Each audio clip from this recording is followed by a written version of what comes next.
Hi, Peter Boyles, the once and future king of talk radio. In a few Saturdays, we'll be pulling the sword out of the stone and have at it again, me and the Arturians.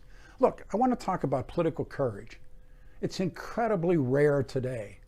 The Republican Party, either here in Colorado, certainly nationwide, is a group of cowards. One of my favorite American presidents was Gerald Ford.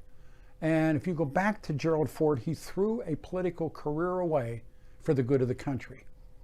Remember Gerald Ford replacing Richard Nixon? I'm deep in a new Watergate book now. The moment comes and very honest, brave, bold Republicans went to Richard Nixon and said, Dick, it's time. You, Scott, Barry Goldwater, you probably know the drill. Now, there's not been one strong Republican come to Donald Trump and say, quit this. You're ripping the Republic apart. You're telling lies. You're almost psychotic at this point. I was listening to the Brockler show, listening to absolute insanity for talk radio. So Gerald Ford faces two decisions. One is Richard Nixon. Remember, he's only given 24 hours notice that Nixon is going to resign. And then, of course, the fish for the pardon. The other thing that's happening is the Vietnamese army, the NVA, is coming down Rural Route 1 to Saigon. And this is so different than Afghanistan.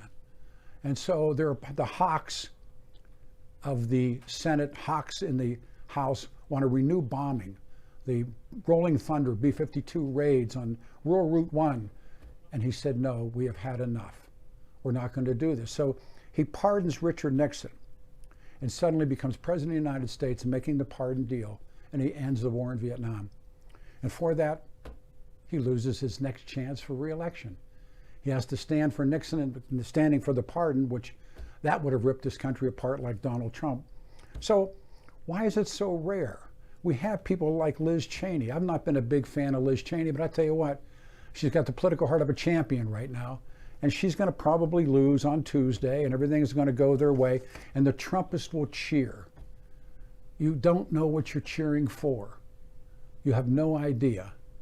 When they say these kinds of things, you have no idea. And what Liz Cheney has done is said, different than Gerald Ford, instead of going skiing in Vail, I'm going to haunt him. If he runs, I'll run. I'll stand on that podium and I'll call him a liar. Each time they'll do that. And by the way, how do you call something a raid? Did you see any Elliott Ness stuff? Did they kick down the doors with big trucks with those big booms on the front, knocking over whiskey barrels? No, they knew they were coming. A raid is a raid. Plenty of guys go on, the cops go on them, sawed-off shotguns, body armor, kicking down a door. That's a raid.